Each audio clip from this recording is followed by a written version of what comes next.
Hello, Oops. KubeCon North America, Chicago 2023. The name gets longer and longer every year. My name is Kat Cosgrove, lead developer advocate at Dell, and this is DevOps Dispatch. I am joined by... My name is Laura Santamaria. I am also a lead developer advocate at Dell and co-host. And we have a guest with us today. Would you like to introduce yourself? Sure. My name is Bob Killen. I am known as Mr. Bobby Tables across all the things. Basically. Yep. I am a program manager within Google's open source programs office. And I'm also a member of the Kubernetes steering committee and chair of Kubernetes SIG contributor experience. Excellent. Ooh, Fancy. Lots of titles. Fancy. that's so many titles. How do you decide which ones to list in what order? Honestly, it's just kind of random. Just vibes? Whatever comes Yeah. out. Sometimes I won't list the Google one.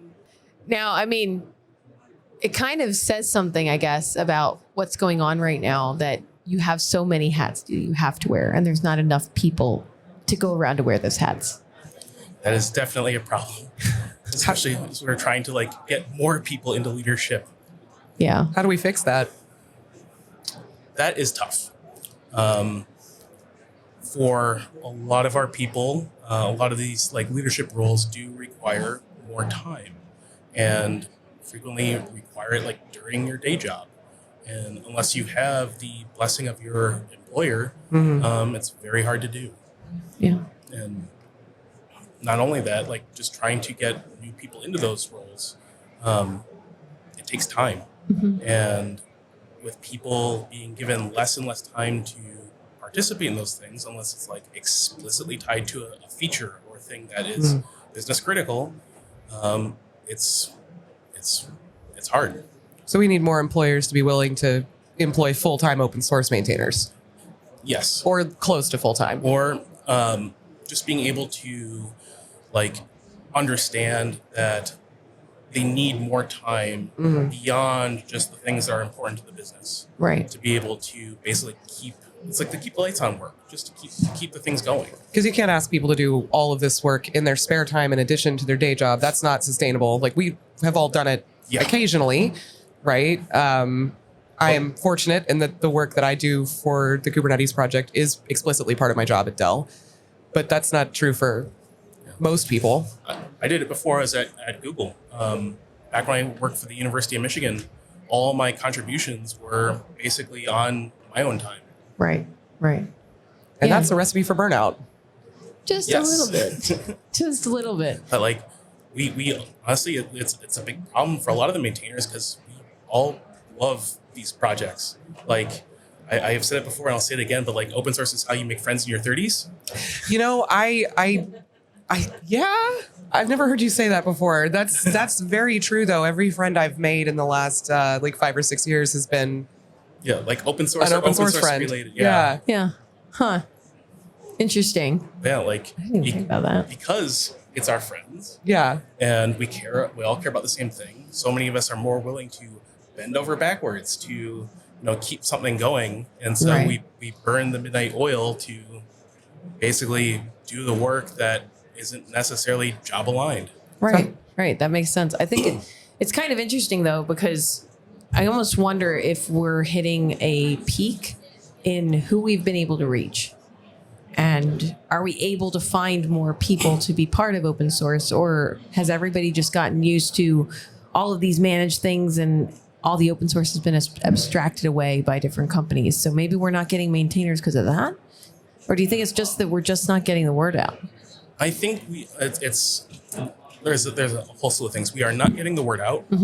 We do a really bad job of surfacing when things are at risk outside of people going to Twitter and complaining mostly to other maintainers, Which doesn't really work anymore anyway, because the This whole post-Twitter community's world. the post-Twitter. Twitter, Blue Sky, Mastodon, Co-host. LinkedIn, Yeah. everything. So the outlets that we are reaching out to people that are largely also already oversubscribed. It's an echo chamber. Yeah. And I was literally talking about this the other day. It's maybe we should just slap all the areas that are at risk on the front of the Kubernetes homepage. I mean, it's our homepage. Yeah. We could. We could. I mean, you're on question- steering. You'd have to approve the PR, but Yeah. I guess I kind of question how many people actually even go to that page anymore. Do we get good views on that? Does anybody know? The Kubernetes page gets a lot. So Yeah. we still do. We Yes. still do. Okay. Well, that could work. Yeah. That could be an interesting way to get people's attention. But the other issue in a lot of this, outside of us not conveying the areas that are a problem, is a lot of the, when we do talk about things that are a problem, we also talk about it like we're talking to other maintainers. yeah. Also and if, true. And if you're an end user or someone that just has some knowledge, if you see a description of a KEP that that needs help or something like that, and the description is super, super complicated, you won't really know how to engage. Right. I mean, a huge portion of my time is spent reading KEPs because I spend so much time on the release team, right? And I'm gonna be honest with you, it's most of them don't make sense to me. Yeah. They don't. They straight up don't. Like when I have to determine does this KEP require documentation? In theory, the KEP owner is supposed to indicate in the KEP whether or not it requires documentation. In reality, that very rarely happens. And because I can't decipher what on earth this KEP actually does, I can't answer whether or not it needs documentation. So I end up just asking. Yeah. That's what I did this whole Yeah. cycle. I just asked straight up, does this need docs? So one area I think end users could actually be helpful is a lot of them have spent the time, if they're using it in production, to understand this stuff a bit better. Right. And they could actually help by basically being that bridge and being that translation layer, just to try and help, okay, take what someone deep in the weeds knows and turn it into something that they themselves might understand, so that other people might understand. Right. The project is so large at this point that it's unreasonable to expect that any one member of the release team, for instance, who has to look at KEPs across all of the different SIGs to understand all. We can't. Somebody who spends their whole life in SIG Arch is not necessarily going to understand a KEP from SIG Windows. Yeah. Right. That's just Honestly, it's probably not very feasible, but it'd be awesome to actually have people that understand this stuff embedded with the SIGs. yeah. They develop that subject matter expertise in that space and can then sort of be the person that the KEP author, whoever might be able to put together the big technical bits, and then they can translate that better into something that is more user understandable. Makes sense. But we're a little overburdened already, Yep. so that Going requires an back to the influx of new whole- people. Yep. Yeah. Going back to the whole being able to escalate this stuff up, it's if they feed into each other. Yeah, people already don't fill out all of the things they're supposed to fill out in a KEP. So We probably should actually explain that KEP thing to people listening to the podcast who don't know this. So this is the Kubernetes enhancement proposal. yes. And it's saying, hey, we want to add a feature, basically. Mm-hmm. So And is big and is complicated and It's messy. it's messy. And even as someone that knows this stuff, having to go in and read through all the questions and everything, it's kind of the KEP template has gotten out of hand. It has. It's pretty messy. It's labyrinthine. There's layers to it. It links out to other files. It's it feels like playing Minecraft, but it's trying to figure out what this What does this enhancement actually does. do? Yeah. it almost sounds like we need to have a project manager. Actually, Well, that's what the Surprise. release team is. The release team is just functionally we're all just project managers. That is what each sub team is doing. It's just a hyper specific oddly scope. enough, I think this is also a great place where PMs Yeah. get Yeah, I was engaged. thinking more. I should have said product, but yeah. It's Oh, yeah. Yeah, they sorry. they are the ones that are basically translating this stuff and interacting with customers. Yeah. And in the Kubernetes project, we actually have PMs that are org members, Yeah. and there have been some really awesome PMs in the past. Yeah. I don't think they're org members anymore, but they helped do this stuff a while ago. It's no longer incentivized. Mickey Boxall from Oracle is a longtime release team member, and he's a PM at Oracle. Yeah. Yeah. And Nikki Broots Google. Yeah. I mean, I think a lot of them end up going upstream, though, to the tags, the technical advisory groups up in the CACF, right?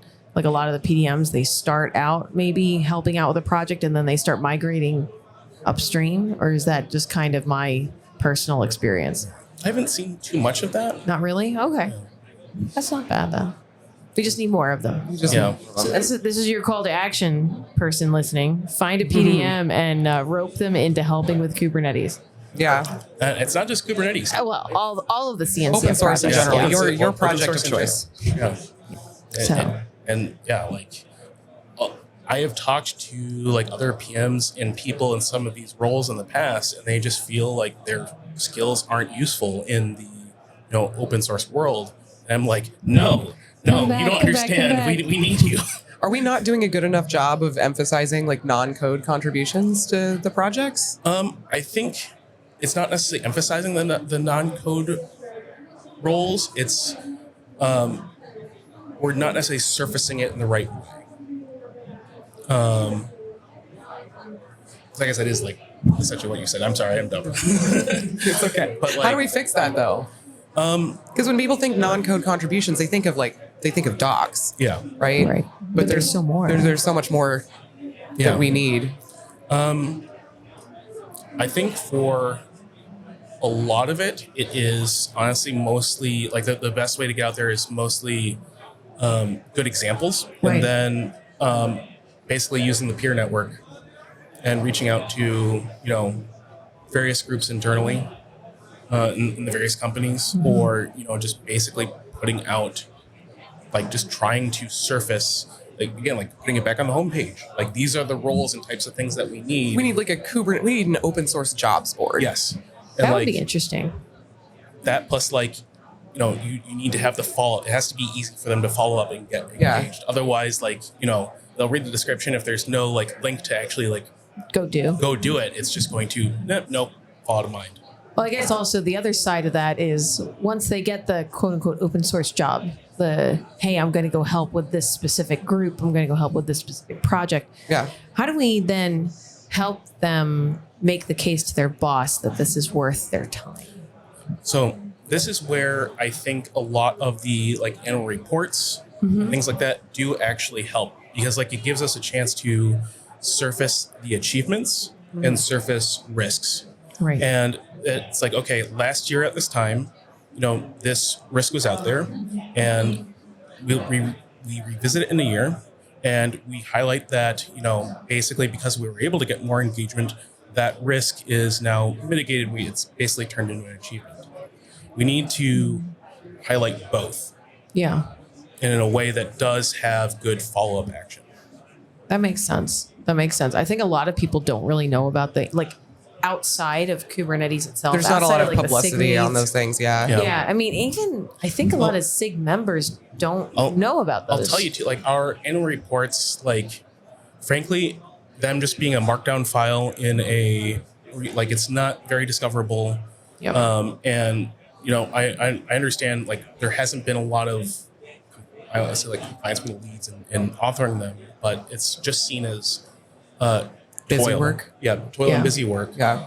But they don't understand it actually does have impact. Like we have had multiple leads use them in justifying to their employer their continued time. Huh.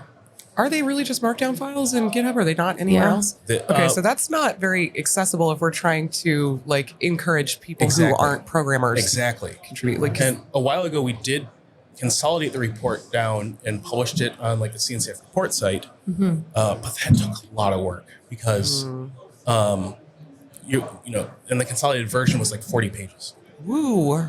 Yeah. so Nobody's it- going to sit down and read that whole thing. And I'm not gonna. I can tell you between like me and Paris having to like rewrite every annual report and to make it into like that format for like the consolidated one, that took a lot of time. We could do like a GitHub Actions run that takes the markdown and dumps it through the text to a PDF that then gets uploaded as an arc. That's I've been thinking about something like that Something quite a like bit that. lately, in a way to just like auto dump it. make it pretty. I mean, Yeah. there's literally a Google Docs markdown to Google Doc extension. I use it all the time. Yeah. It works okay. Yeah, you still gotta edit we sort of did this with our current like being able to pull in like our annual reports contains like the KEPs Yeah. and what they've gone through, but it's just like again the title of the KEP. And for it to be meaningful, it needs to be more than just the title of the cap. Right. Right. So like if we can, change the cap template a little bit, or do something to have like a user-friendly block in there Yeah. that can then be parsed and pulled out and also put in the annual report. Again, it gives someone going through it like one, like, a user-friendly way of like, okay, this is actually relevant to us. This is what we should care about. So this kind of sounds like a, hey, we need help call out right now. Here's We're another call back to again action. to caps are incomprehensible as well. We did do we held the contributor summit on Monday this week, and there was a call out to look for help for this. Oh, there we go. Look at that. But to the people, some other maintainers. yeah, to the people who already are Overworked and Right. Yeah. Oh, no. goodness. Yeah, we are going to follow up and like take the recording and publish all those call to actions. Good. Like either on the website or mailing list or something. Yeah. Like that. Well, that will be good because we did actually record those. Yep. So we'll be able to, if you get a chance, people watching this visual medium that is known as a podcast, you can go through and actually pull down that recording and watch it and learn all of the various things that all of the SIGs need for the Kubernetes project overall. Now, that's obviously not all open source projects everywhere, but it's something. Yeah. So pretty And cool. for at least, I believe the TOC is getting rid of the annual report requirement for other CNCF projects. Oh, Interesting. that's weird. Because they've also had compliance issues and not being super useful. But like those do exist right now, and most of those do contain various call to actions. But the same problem exists essentially at that level. It tends to be seen as busy work, toil, and not For very little tangible benefit. yeah. Because nobody's reading them. I'm going to be honest with you. I've never read a single annual report. I only read it as part of a contributor experience thing. So Yeah. it was like, okay, So- we'll try to help with it. But Yeah, collectively we do just a bad job of surfing this stuff, and I do think it's going to take some of our maintainer time to step back, as a lot of us are in firefight mode. But yeah, step back and just think about like, okay, how can we actually publish this stuff in a better way and make it more user friendly to just help us long term. it makes sense. It makes sense. Open source is hard. Yes, it is. Open source is hard. On that note, though, we are just about at time. So I don't want to leave it on open source is hard, though. So is there anything you want to plug, anything you want to tell people about that, whether it's a recording from this week or because these won't get out before the end of KubeCon, but a recording from this week or just anything you want everybody to know about? Honestly, the best thing is just the general ask is to get engaged somehow. Like Something. yeah, hop into like it doesn't matter your skill set really. If you know enough to open a PR and add Markdown, you can do stuff. Even like- if you don't know that, Yeah. if you can Yeah, even read, if you know if you can there's- find github.com and read, Yep. you can do something. Yeah, there's a lot of copy paste instructions. There we too. go. Like Yeah. you really don't need to know how to use it. The other thing is like in general, if you are a like end user member or something like that does potentially have resources to commit, or if you're like, I want to know what kind of information would be beneficial to them to help sort of justify like what would they want to see to potentially like, okay, we should put people here, Right. and both the positives and the negatives. And how do they send that to us? What should we tell them to go do? They can email steeringprivate@kubernetes.io. Steering-private Yep, at steering- kubernetes.io. Yep. If you want to talk privately, there's also steering@kubernetes.io for if you want to bring up in a public forum. There's the steering committee Slack in the Kubernetes Slack, and like if you want to reach out individually, my information is out there all over the place. And Yeah. I know a lot of the other steering members would be happy to take that sort of feedback too. All right. Well, hopefully you hear from some people from this. But thank you so much. My name's Laura. My name's Kat. My name's Bob. And now we say bye. Bye. Later.